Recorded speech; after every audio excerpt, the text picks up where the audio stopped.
Hello, my friends. Welcome back to the channel. If this is your first time here, I want to personally invite you to subscribe because this space is for people who want more than noise and distraction. This is where we sit together, slow down, and learn how to live with strength, clarity, and calm through the timeless wisdom of Stoicism. You know, by the time you reach your 50s or 60s, life has already tested you in ways no philosophy book could ever fully describe. You've lost people you loved. You've carried responsibilities that kept you up at night. You've had plans fall apart, bodies fail, and dreams turn to dust. But you've also seen the surprising beauty of resilience moments when you thought you couldn't go on, yet somehow you did. And here's the truth I want to share with you today. Stoicism is not about suppressing your emotions or becoming a stone. It's about learning how to live freely even in the middle of life's storms. It's about waking up each day with a calm mind and a steady heart. So in this video, I want to walk with you through 5 Stoic practices that can truly transform your life. Not in theory, not in some distant ideal world, but here right now in your everyday reality. Let's begin. Practice 1. Control what you can, release what you can't. The first practice is the very foundation of Stoicism, knowing what belongs to you and what does not. Marcus Aurelius wrote, "You have power over your mind, not outside events. Realize this, and you will find strength." Now think about that. How much of our energy is wasted trying to control things that don't belong to us? The weather, the economy, the choices our children make, the way strangers speak to us, the way time itself slips through our fingers. I'll share a story. A man named Robert came to me after his retirement. He had worked hard his whole life saving for the future building plans with his wife. They dreamed of traveling the world together. But soon after he retired, his wife was diagnosed with a serious illness. Suddenly, all their plans collapsed. He was furious. Furious at God, furious at doctors, furious at life for being so unfair. And I understood him. But here's the thing, his anger only deepened his suffering. It didn't change her illness. It didn't heal her body. Over time, we began to explore this Stoic principle together. He realized that while he could not control her illness, he could control the way he showed up for her. He could control his patience, his tenderness, his presence. And as he shifted his focus from the uncontrollable to the controllable, a quiet strength began to grow inside him. That's the freedom Stoicism points to, not freedom from pain, but freedom from unnecessary suffering. Let me ask you, right now, what are you holding on to that isn't really yours to control, and what would it feel like to set it down? When you learn to release what is not yours, you reclaim your energy, you reclaim your peace. Practice 2. The power of daily reflection. The second practice is equally powerful, daily reflection. Seneca, one of the great Stoic philosophers, described how each evening he would sit quietly and review his day. He would ask himself, what weakness did I overcome? What temptation did I resist? In what way did I improve? Notice this was not about self-punishment. It was about awareness. Because without awareness, we live on autopilot. We repeat the same mistakes. We waste precious time. I've been doing this practice for decades now. Every night before bed, I take a notebook and write. Sometimes it's a page. Sometimes it's just a few lines. But it keeps me awake to my own life. It keeps me from drifting. I remember a dear friend, Linda, who began journaling after her husband passed away. At first, it was just grief poured onto paper. But over time, she realized something deeper was happening. She said, "It's like I'm talking to myself, reminding myself who I want to be, reminding myself of what really matters." That's the beauty of reflection. It transforms pain into wisdom. It turns each day, even an ordinary day, into a teacher. So what would happen if tonight, instead of scrolling through your phone or numbing yourself with television, you sat down for 10 quiet minutes and asked yourself, what did I do well today? Where did I stumble? Who did I love and who did I fail to love? And how can I live a little better tomorrow? These questions are simple, but they are the doorway to a wiser life. Friends, I'll be honest, reflection is not always comfortable. Sometimes you'll see impatience, pride, wasted hours staring back at you. But that honesty is a gift. Because without truth, there is no transformation. And here's the sobering fact that our age time is no longer abstract. We know how quickly a year disappears. Daily reflection helps us honor the time we have left. It ensures we don't just grow old, we grow wise. So here we are, 2 practices to begin this journey. Control what you can, release what you can't. Reflect daily with honesty and courage. These may sound simple, but practiced faithfully, they will already begin to shift your life. They will free you from needless anxiety and awaken you to the preciousness of each day. And as we continue, we'll go deeper. Because the Stoics didn't stop here, they also taught us how to embrace discomfort and how to transform trials into teachers. But for now, pause and consider. Which of these 2 practices do you feel your life is asking for today? We've already explored 2 essential practices, releasing what is beyond our control and reflecting daily with honesty. These form the roots. Now let's move into the branches, into the practices that stretch us, challenge us, and prepare us for the storms of life. Practice 3. Voluntary discomfort. Train for life before life. Trains you. The 3rd practice may surprise you. It is the discipline of voluntary discomfort. Seneca himself advised his wealthy friends to occasionally dress in rough clothes, eat plain food, and sleep on the floor. Not to punish themselves, but to test themselves. To ask, is this what I feared? Why?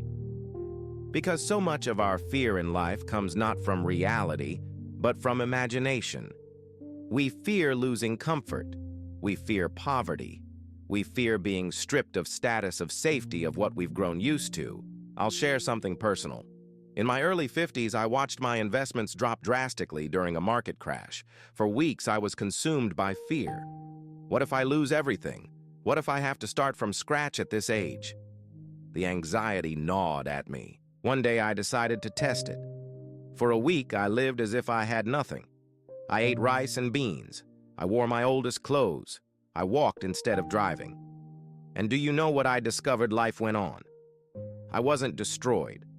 In fact, I felt lighter. The fear had less power over me because I had looked it in the face. That is the gift of voluntary discomfort. It's like giving your soul a vaccine, a small dose of hardship to prepare it for the real thing. Today, that might mean fasting for a day, taking a cold shower, choosing not to spend money on luxuries for a week, or even just sitting in silence without reaching for your phone. Every time you step outside your comfort, you prove to yourself, I am stronger than I think. I don't need as much as I thought. And here's the truth, life will bring you discomfort whether you choose it or not. Illness, loss, disappointment. Voluntary discomfort trains you ahead of time, so when life hits, you are not broken, you are prepared. So let me ask you, when was the last time you intentionally chose discomfort? Not because you had to, but because you wanted to grow.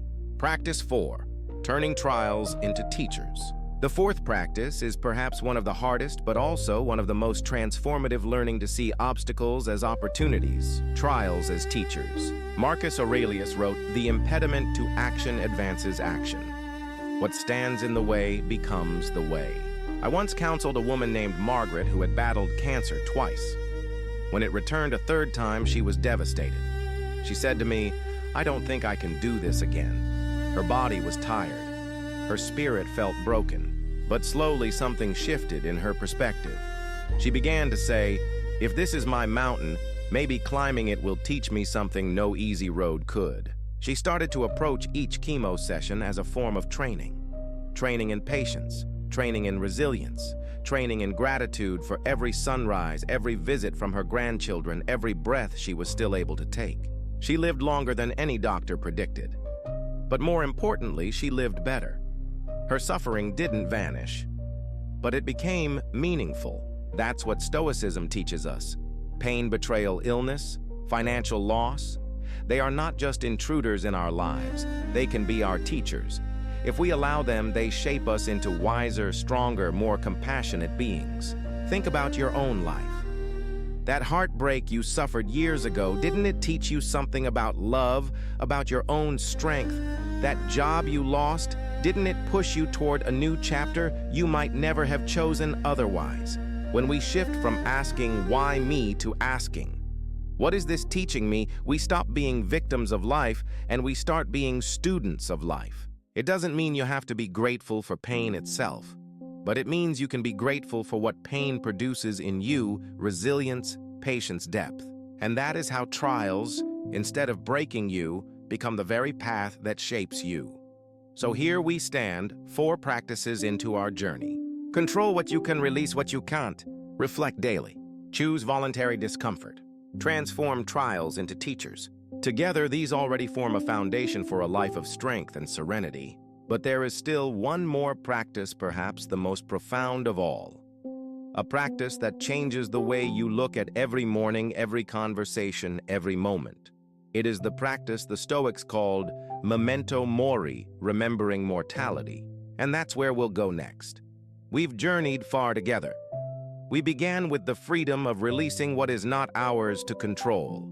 We learned the discipline of daily reflection. We embraced voluntary discomfort to build resilience. And we discovered how to turn trials into teachers. Now we come to the final practice. And I believe it is the one that ties all the others together. It is both sobering and liberating. The Stoics called it memento mori, remember that you will die. Practice 5 memento mori, living fully by remembering mortality. I know even saying the word death can make people uncomfortable. In our culture, we avoid it. We hide it in hospitals, we soften it with euphemisms, we distract ourselves so we don't have to think about it. But the Stoics believe the opposite. They believe that keeping death in mind is the surest way to live fully. Marcus Aurelius reminded himself, you could leave life right now. Let that determine what you do, say, and think. Why would a powerful emperor tell himself this every day? Because he knew what we forget: life is fragile. Tomorrow is not promised. And when you truly understand that, you stop wasting your days. Let me tell you a story. Years ago, I sat with a patient named John in hospice care. He was in his early 70s with cancer that had spread too far. When I visited him, I expected despair. But what I saw instead was peace. He told me, "Doc, I spent so many years angry about little things, traffic bills, petty arguments. Now with the time I have left, I just want to tell my kids I love them every single day." That hit me like a hammer. Because isn't that what really matters, love? Connection, gratitude. Yet how often do we postpone those things as if we have forever? Memento mori is not about fear. It is about clarity. It whispers, don't waste this moment. Don't postpone joy. Don't leave the important words unsaid. When you live with the awareness of death, you begin to forgive faster, speak kinder, pursue what matters, not what merely distracts. Cherish ordinary mornings as extraordinary gifts. It's not morbid, it's awakening. Because the truth is, we only begin to live when we remember we are mortal. So I ask you now, if today were your last, how would you live it? What phone call would you make? What burden would you finally lay down? What joy would you stop postponing? Tying it all together. Let's step back. We've walked through 5 practices of Stoicism that can transform your life. Control what you can, release what you can't. Reflect daily with honesty. Choose voluntary discomfort to build resilience. Turn trials into teachers. Remember mortality so you can live fully. Do you see the thread? Each practice is about freedom. Freedom from anxiety, freedom from distraction, freedom from fear, freedom to live with dignity, clarity, and gratitude. Together, they don't promise you an easy life, but they do promise you a meaningful one. A final reflection. A friend of mine once said, "The tragedy of life is not that it is short, but that we wait too long to begin truly living it." At my age, I understand this deeply. The years move quickly now. People I love are aging. Some are already gone. But Stoicism teaches me not to fear this truth, but to embrace it. Because if life is short, let it be rich. If time is limited, let it be full. And if each day is fragile, then each day is also sacred. My friends, that is the gift of these Stoic practices. They don't remove the storms of life. They make you the mountain that stands firm when the storm comes. So let me leave you with a question. Which of these 5 practices will you begin this week? Not all of them, just one. Which one is your soul ready for right now? Share your answer in the comments. I read everyone. And if this message spoke to you, please like this video, subscribe to the channel, share it with someone who needs this wisdom today. Because the truth is, we are not walking this path alone. We walk it together side by side across generations, united by the timeless truth that a calm mind, a strong spirit, and a grateful heart can carry us through anything. Thank you for being here, my friends. Until next time, stay strong, stay serene, and stay awake to the gift of this very moment.